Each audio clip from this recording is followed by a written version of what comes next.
Bump. Bump, bump, bump, bump, bump, bump. Yeah, we should get some lasers this morning. Lasers for once. There we are. Lasers There we are. We got the winners. lasers because lasers are for winners. And that's what the Dodgers were last night. A fantastic outing by Blake Snell. 5-0. The final score is the Dodgers salvage the final game of the series with the Philadelphia Phillies. And we can all breathe a sigh of relief. Welcome to the Thursday edition of Blue Review, presented by LAX. I'm Marcus Grant with Greg Bergman and Parker Bell. And Greg, coffee tastes a little bit better this morning now. It does taste a little bit better. You know, when the last 2 days it's been bitter, and today it's nice and kind of still bitter, but tastes good. Finally got a good night's sleep. It's been a little more energy today. Yeah. A little more pep in the step. Sky a little bit bluer today. All that kind of stuff. Walk out Ironically, it's raining, but I'm still feeling better. But you know what? Still feeling great. Is it still raining? feeling great? Oh, absolutely. We'll get into what overnight happened last night and look ahead to the final 3 series of the season: Giants, D-backs, Mariners, and that wraps things up for the 2025 regular season in Major League Baseball. But first, as always, want to give a shout out to the folks at LAX, Los Angeles International Airport, of course, transforming the travel experience, saving guest time. If you need more information, you can go to flylax.com/transforminglAX. All right. I guess we got to start with Blake Snell, right? That's the only real place to start in this one. Just continuing a string of incredible starting pitching. I saw at one point, Greg, during the game last night, they flashed a stat that said the previous 11 games, the Dodgers starting pitching had an ERA of 1.71. The footnote to that is that it said first in the National League. Now, that made me think, is there somebody in the majors or somebody in the American League who's been better over that stretch, which is really hard to fathom? But whatever, man. Blake Snell was nails last night. He absolutely was nails. And he has been for the last couple outings. I think that's now, he had 12 last night, so that's 23 strikeouts in his last 2 appearances. So he has just been on fire. This whole pitching staff has been. So it was nice to see that the bullpen decided to back him up a little bit last night between Vezina and Scott, and we can get into all of that as well. But Blake Snell is such a gamer, dude. This is what he does. Like he's gone for the first part of the year, and then at the end of the year, he's like, "Haha, I'm at full power now. I'm going to destroy you all." So that's kind of how that's been going down. You see the energy, the coffee, sleep. It all works together. All that. But honestly, I love the fact that he said that he didn't want to go out, and that Dave listened to him. That was just massive. To finally see someone. Yes. I know he would never do it, but I would have loved to see Shohei do the same thing the night before. That's not his style. That's just not his personality. Do it, but I loved seeing it. And it's also, I wonder how much it is because he doesn't trust his own bullpen. That was my immediate thought. That was my first thought was Dave Roberts goes out there, Parker, and even before Roberts gets to the mound, you see Snell just shaking him off. Like, I'm good. I got this. So, 1, the fact that Snell shook him off. 2, the fact that Roberts went along with it. That, to me, Parker said both of these guys are like, we cannot, in this situation, a 3-run lead and 2 guys on base, we cannot turn this over to the bullpen right now. And it's just true. It's true. They can't. So whether they were actively thinking about that or not, who knows? But all we do know is that, like Greg said, Snell is a bleeping gamer. Just that moment right there, that momentum that it'll build for this team, I think is huge. I think that's honestly a turning point in this pitching staff. I think that moment right there, seeing Dave actually have his back as well when he got the strikeout, seeing how hyped he was, that was huge for this team. And Snell, I think there's a stat out there that he's first since like Cy Young to do something like he did yesterday, which was obviously the last 2 starts, 11 plus batter strikeouts, 2 or fewer hits, 2 or fewer walks, and then also no extra base hits and no runs. So he's not just dominating, he's doing something like on a historic run. And if he can continue that, this team is going to be so dangerous. And the offense showed out, Marcus. Again, the sky is blue today, even if it's not. I'm so happy seeing yesterday's performance. Yeah, I see in the chat Roy Estrada saying, in my opinion, outside of the disaster performance from our bullpen, we were the better team. We hit their best pitching. Our offense was better than theirs. Our pitching was World Series worthy. I mean, yeah, I don't disagree with that, except for that, that one little part where the guys who were supposed to take over out of the bullpen were bad, at least in 2 out of the 3 games. But I do think from top to bottom, Greg, I took away from this that if the Dodgers were to run up against the Phillies in a 7-game series, then I think there's a level of confidence you can have. Like, as I say that, I guess, as I take a deep breath, right? Because of the bullpen. But everything else, I thought these teams were really evenly matched over the last 3 nights. Yeah, I thought that they were evenly matched, and I actually thought the Dodgers were the better team, and I love all that, everything he's saying. But at the end of the day, they lost 2 of 3, so you can't really make the argument so that they were better everywhere except for the bullpen. The bullpen that lost you the game, so that makes them the better team. No, but I do think that I'm not afraid of them still. I understand that they won. The pitching was so much better. They hit their 3 starters, all of them. They went after all 3 of their starters and they let them go deep because they couldn't hit later on, but they got to every single one of them. And I think that's something that's important. And that's something that we've seen the last 5 games where you're like, okay, you're going to go out, you're going to go get all of these guys, Logan Webb, Robbie Ray, and just go all the way through the Phillies starters. Yeah, it was like, I'm not afraid of that team. I'm not afraid of any team in baseball right now. I think the Dodgers are still the best team. They need to just figure out what to do with this bullpen. And if Tanner Scott has maybe turned a corner, because I believe that's 3 outings in a row that he's given up nothing. So if he has figured something out, I'm not there yet. Not there yet. But if he has figured something out, then we have Parker's waving you over to his side right now. It was not the cleanest inning, but he had a 5-run lead to work with. Does give up a hit and a walk, but ends up didn't matter in the past. Yeah, you know what?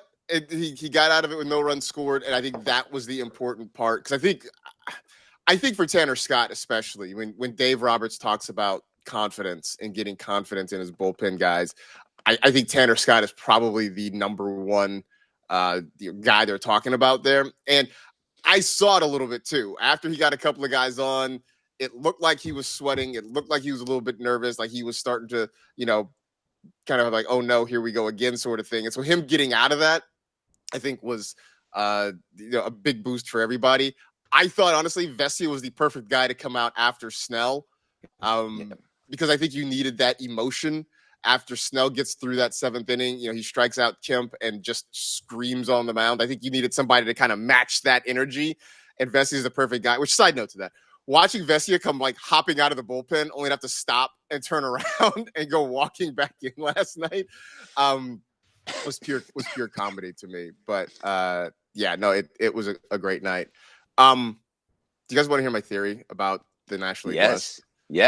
Yes, please. So I pull behind the curtain. I texted these guys last night that the NL West is Squid Game. Yeah. I was waiting. I wanted to ask a lot of questions, but yes, I figured you'd explain here. I am going to explain this because I'm sitting here watching, the Dodgers win last night at the same time the Padres won, and watching these two teams just stay 2 games apart, right? And it just made me think of all those just demonic Squid Games contests where you have 2 teams or 2 individuals that are like trying to win something, but they're just limping and dragging along to the end. And along the way, these teams have some horrific, brutal losses. They're losing guys along the way. But somebody's got to win this thing, right? Like, they're just going to drag themselves to the finish. And it's like when the Padres lose, the Dodgers, trip and break a limb, right? Or when the Dodgers figure out how to win, somehow the Padres are able to scrape themselves forward. Like, this really feels like there's somebody, maybe it's Rob Manfred. He's wearing a black mask and watching this from a lounge chair with a glass of bourbon, watching all this happen on a screen. But this has been the most painful end to a regular season that I can absolutely imagine. And all I can imagine is like just put the umpires in pink tracksuits with like shapes on their faces. Got triangles and just like watch and this thing circles. go down for the last week and a half. So, okay, I love the analogy. So who would be who? So are the Dodgers trying to end the game? They're saying like, okay, we're the circles. We're trying to end the game. I think they are, just Padres because are the X. Like, no. We want to keep going. We want to keep trying to stay alive. Yeah, because the Padres are trying to come back and win this thing, so they want to keep this game. The Dodgers like, let's just end this right now while we have the lead. We're good. It's fine. Let's just tap out. Like that's what this is. It's just. It's painful. This thing is like literally. This is going to be the longest 9 games ever. Jeez. And like the Dodgers can't add any game. They can't add any ground. The Padres can't make up any ground. It's been at 2 games for it feels like a week and a half now. Yeah. It's been a while. Yeah, the Dodgers should be so far ahead. They can't put wins together overall. It's very frustrating. You're right though. It's been in this spot every time the Padres lose, the Dodgers lose. Every time the Padres win, the Dodgers win. It's like they're watching. Okay, you guys win. Okay, we'll do a little bit more this time. All right, we got you. Like, it was a thing that hit me, and I'm scrolling right now to see like how long it's been at 2 games. So like, okay. On September 6th, after the no-hitter gone awry against the Orioles, that dropped it to a game. It was a game for 3 days. Then it was up to 2 games. It got up to 3 games on September 10th, back to 2.5. So it's just been hovering around here from 1 to 3 for a month now. What's crazy too is it allowed teams like the Giants and the Diamondbacks to get into a little bit of the race and into the wild card race because they got it hot. Yeah. And then they're like, okay, well, can we? Are a game and a half behind the Mets right now. Yeah, I mean, well, the Mets are a disaster. I have no idea why that team is just fully falling apart. I haven't watched enough of them, but it feels like this is. I mean, I know that he was in the World Series last year, but Juan Soto teams when he first gets to a team, they feel like this would happen when he went to the Padres. They didn't make the playoffs. They didn't make the playoffs. Yeah. I just again talking to a friend who's a Mets fan. It sounds like they've had similar problems to what the Dodgers had for a couple of months, where when they pitch, they don't hit. When they hit, the pitching falls apart. It's just like they can't, just like we talked about on this show for it feels like 2 months. Like they just can't put together a complete game. That's sort of where the Mets have been since, early July. I think it's since July. I think they have like either the worst or second worst record in all of baseball. Like they've been just bad. They lost like 8 or 10 in a row, something crazy like that. It's wild to see what's going on with the Mets. Yeah, they're 2-8 right now in their last 10. That's brutal. Yeah, they're falling apart. So we'll see. I would love for them to fall out, to be honest with you. Because honestly, I was gonna say no, just because it would be nice to see if the Dodgers could get them in the first round. A team that's really free falling would kind of be nice. Sure, but then that they would just turn it on and something would happen. And it would be a tough series, but. Because it's really just because I have hate for the Soto contract, not Soto. I have hate for the contract itself. The fact that he got so much money and he doesn't do anything particularly well, but he's been good this year. Outside of hitting, I don't know why he deserved it. He doesn't actually bring in more fans. His fan base is already implemented into the league. He doesn't bring in more fans. He's not a good fielder. He doesn't pitch. He doesn't do anything else. Why is he making so much money? He's not going to bring in more revenue, I don't feel like.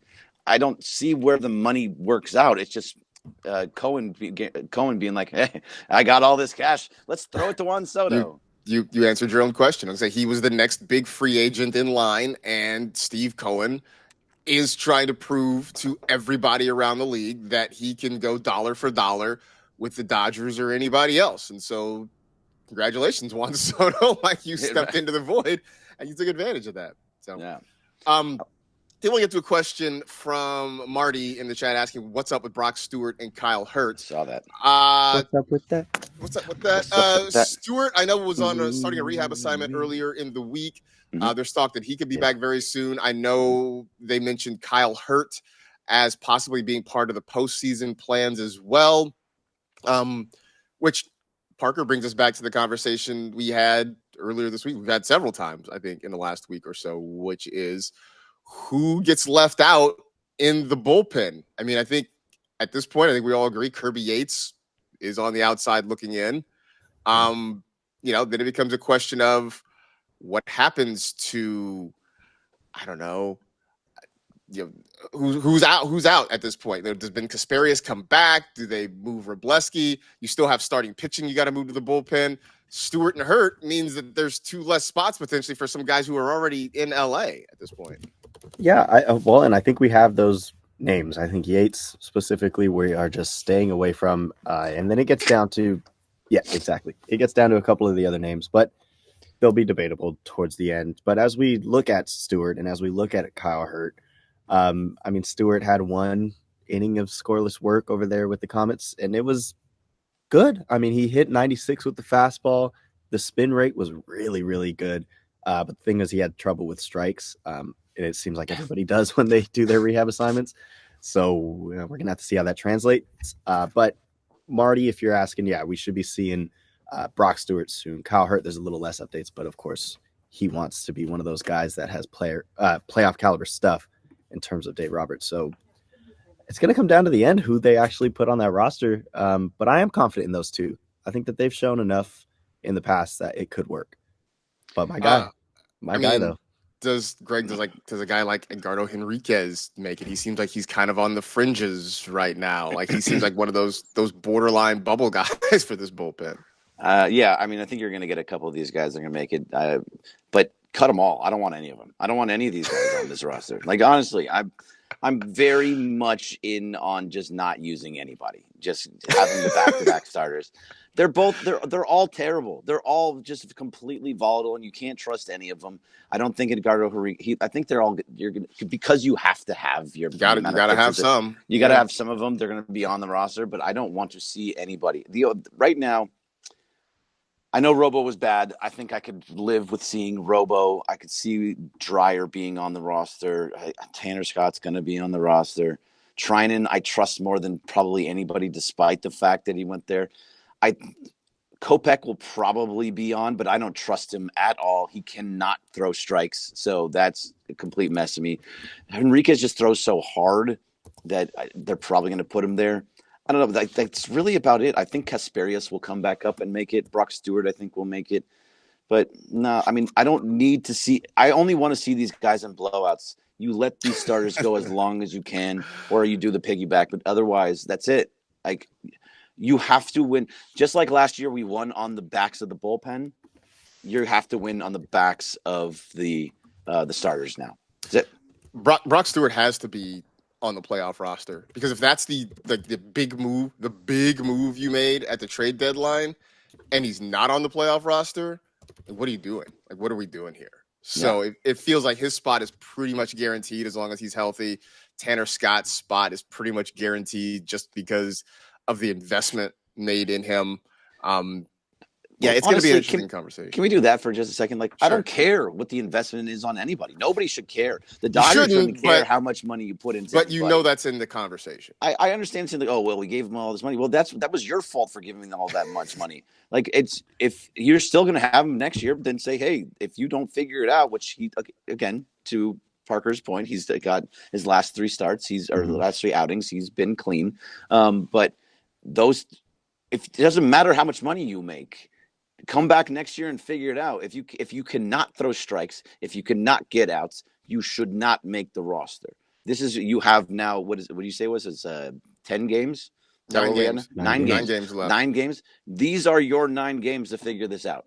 So if you can't do it, you should not be on the roster. I don't care how much money you make. Well, the money argument is good. I like that. I think that there's just a lot to this Scott season that has been so weird. Obviously, there were a couple injuries here and there.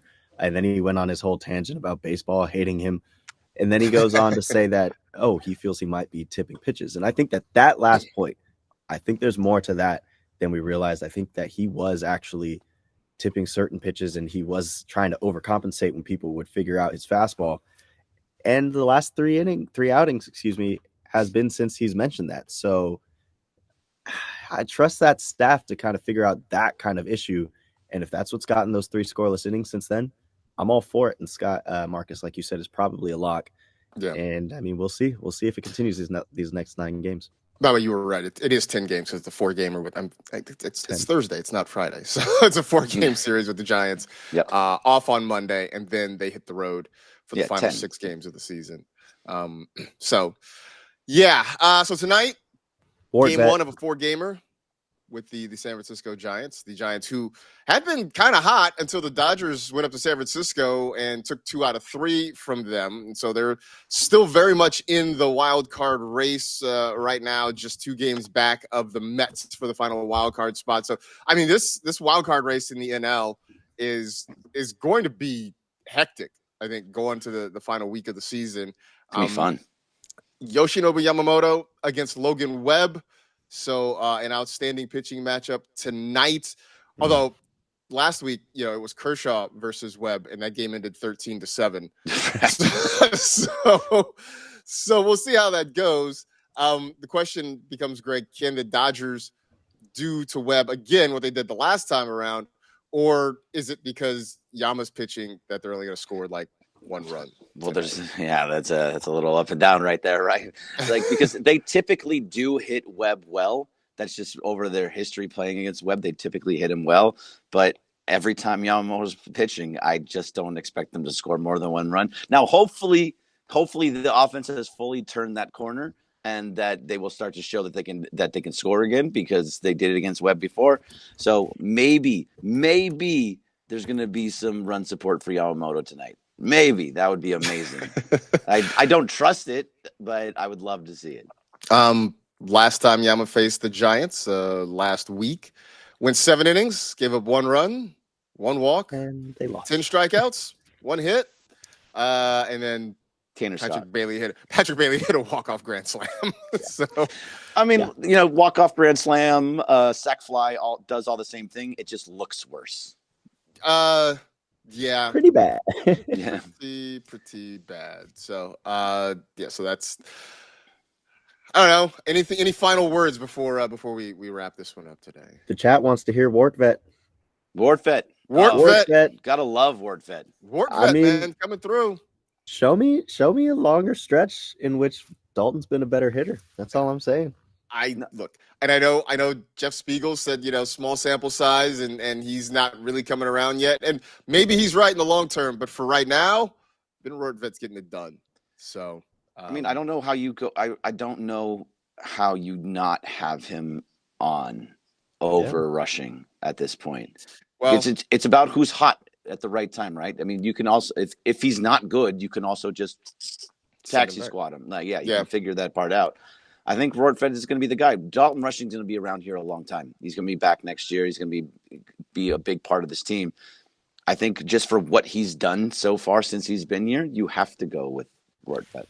Maybe. We'll see. Because, when Will Smith comes back, they're not going to carry 3 catchers. So we'll see who's the odd man out at that point. So I would expect Dalton Rushing plays tonight. We'll see. The lineups will be announced probably in a few hours, so we'll figure that out at that point. We're back with you, of course, tomorrow to talk about all of it here on the Blue Review. I want to thank everybody in the chat, as always, for waking up early and hanging out with us and being participatory. That's a word, right? I also want to thank the folks at LAX for their support as well. Stick around, because the Sodo and Cap Morning Extravaganza coming up here on the ESPN LA YouTube channel. We'll be back with you tomorrow, 6:30 to 6:55, to recap Game 1 of the 4-gamer against Los Gigantes. That'll do it for this edition of the Blue Review, presented by LAX. For Parker Bell, for Greg Bergman, I am Marcus Grant. We'll see you tomorrow, everybody, right here on the ESPN LA YouTube channel. See ya. Review.